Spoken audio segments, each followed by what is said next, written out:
Yeah, look, I just wanted to talk about the JLT series, in particular the game that we're playing here at Alberton Oval against the Crows. And I know there's been a little bit of conjecture around, whether that should occur or not. And I can tell you it was a request from us. One of the things that we are really concentrating on as we broaden our brand back out nationally and internationally is to make sure that we stay very connected to the local community. And we just see this, a game here at Alberton Oval, as a great opportunity to celebrate the development of the district. You would have heard recently about the train, sort of being redirected down to the port.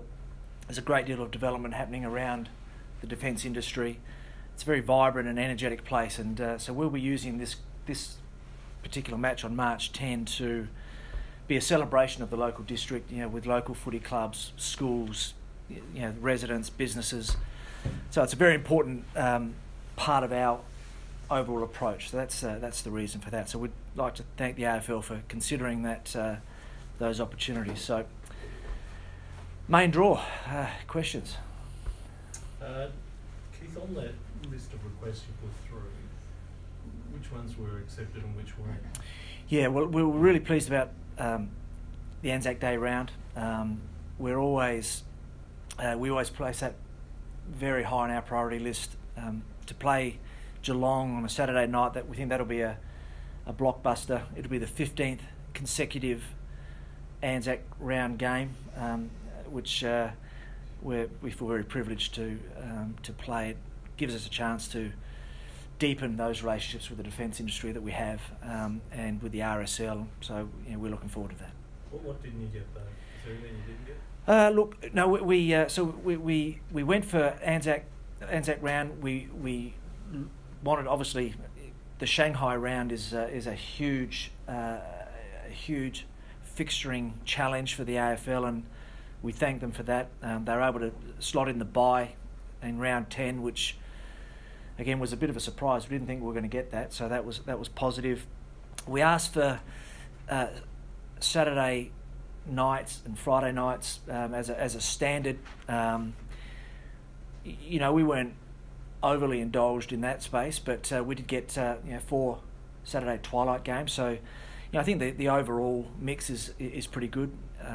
June looks incredible for us. There's 3 home games in June, so we'll be, from a marketing point of view, we'll be targeting that month, and we think that they'll be good for us.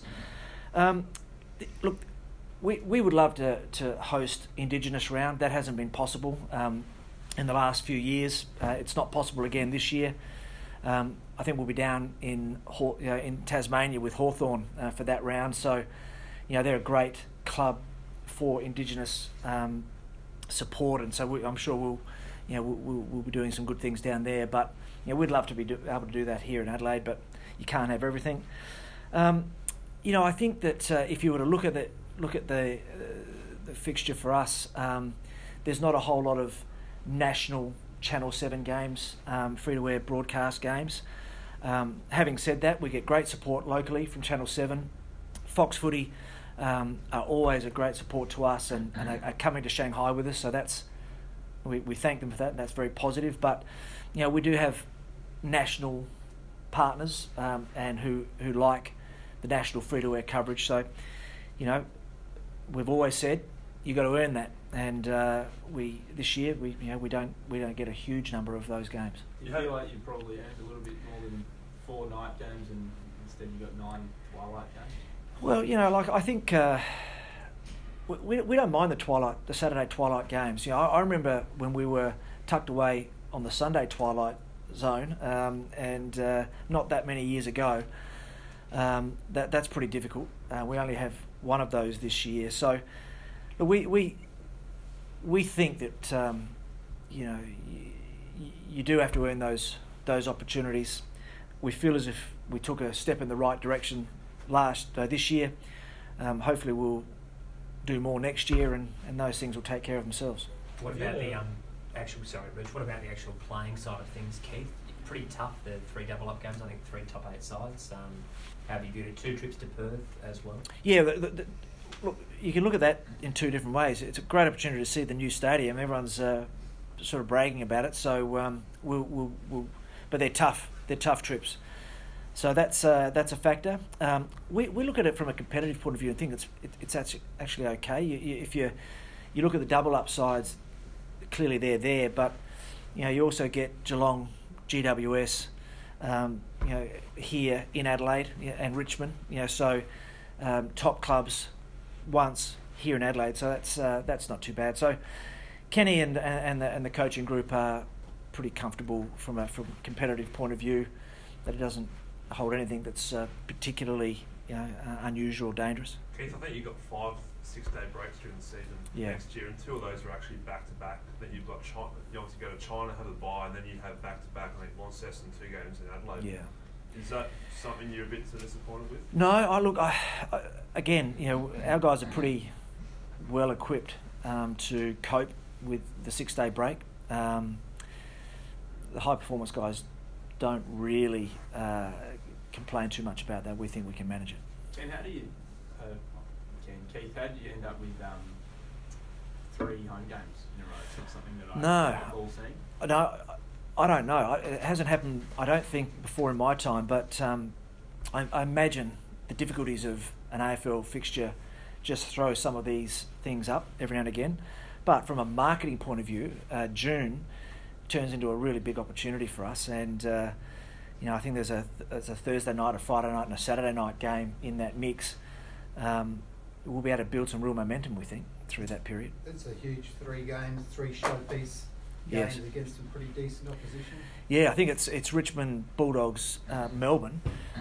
All of them have a story to tell, and we would look forward to that. That's us on the national stage, and as I said, 3 in a row gives you a chance to actually build the narrative through that period. So we'll be spending a lot of time thinking about that. You spoke about your lack of Channel 7 games just before, Keith. Obviously they went to cover the Shanghai game last year as the first ever game. Are you disappointed they haven't picked it up again, because that obviously gives you less exposure for your sponsors around the country? Yeah, look, I don't profess to understand what drives other than ratings. I guess that's the most important thing for the broadcasters, and it's not an easy thing to do. So let's not kid ourselves. We're challenging the AFL. We're challenging both clubs who are involved, and we're challenging the broadcasters with the logistics of it. But I look at it as a unique event on the AFL fixture with huge potential upside for the game and our club, which I think is of interest. And what I do know is that the broadcasters that we are lining up in China are going to deliver an enormous TV viewership, and right now that may be more important than the Australian viewership in the overall building of this event, as a draw card in China. So we'll be concentrating on that. Hopefully, over time, this fixture will, will be seen fit to get the sort of broadcast back here in Australia that I think it deserves. But until then, we'll drive on. Keith, on that national agenda, where's Port Adelaide sit on trying to crack into a public holiday, which is all Victorian dominated for so long? Look, we're always open to innovative opportunities within the fixture. We haven't made it a huge priority, to be honest. We've tended to stick to our knitting. We've pushed hard for the Shanghai fixture, and we've been accommodated. We are always looked after with the Anzac ground, and so you don't get too many things that you can push. But if those opportunities presented themselves and they made sense, we'd go for them, because I think they present the club the opportunity to stand out, for that particular week. But to be honest, we haven't pushed it hard at this point. Is there almost more pressure, Keith, on the Shanghai game this year, maybe a second-year syndrome, not on set, and just given the contest last year, those sorts of things, is it almost more of a pressure game from an event point of view this year, next year? Yeah, we recognise that.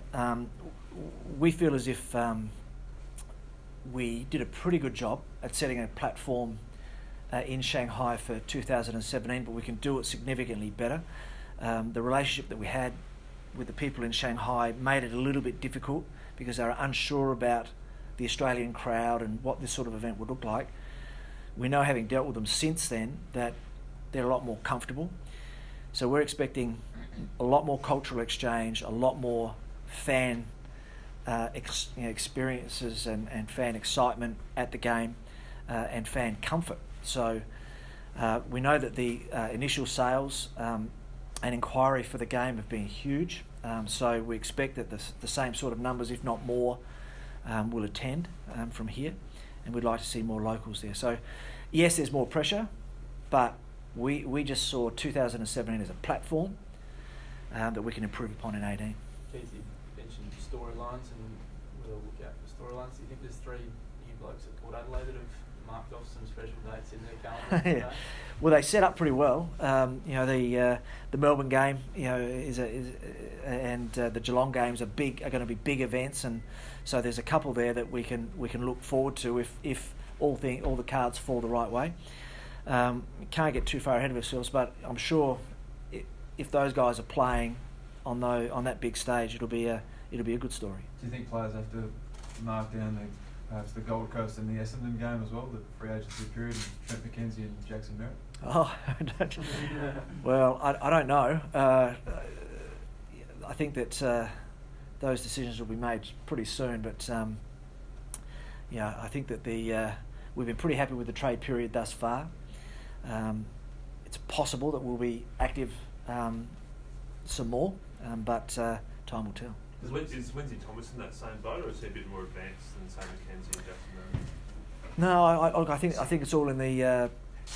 I think there are conversations with a whole range of players taking place, and I'm not sure whether any is more advanced or less advanced, but all I know is that the conversations continue, and that process will play itself out. Keith, is this fixture now the way, or are you still intrigued by 17 plus in a different format? I'm liking what the competition is doing at the moment. How tight it is. I think that if you remember, I was on that 2012 equalisation study tour, and we were speaking about exactly this, which was a competition where from any given week you didn't know where it was going to go, and I think that the AFL couldn't be happier with the way that it's playing out. And whilst that's occurring, I don't know that the need or the drive for change, such significant change, is as obvious. But I think there's something in the idea. I think it should stay on the agenda. But we had record crowds last year. We had the highest number of unpredictable results ever, I think. So I think the competition's going pretty well. And the bye before the final? Is that still... Yeah, look, I'm in the camp of we were one of the sides that sort of got to feel it this year. I think there's real positives in teams freshening up and arriving to play in the finals in the best shape possible. I think there's real value in that. I'm also of the view that I feel like the season does lose a little bit of momentum in that week, but I think that the AFL is working very hard to sort of build other activities in that week, but it's not quite the same. But from a playing point of view, I think there's nothing wrong at all with sides being able to freshen up and hit the finals in the best shape possible. I think there's still, as you saw this year, the top four sides actually got through to the grand final. So I think the jury's out as to whether the Bulldogs' experience was was part in part because of the bye. I think the jury's out on that. But if you've earned the right to play in the finals and get the opportunity to freshen up, to put your best foot forward, I think that's a good thing. Should there be a wild card in that week off? Rich and others have been on about 7v10, 8v9. Well, I think it's one of those innovative approaches that we should keep talking about. I'm not over the line on it, but it's not a silly idea.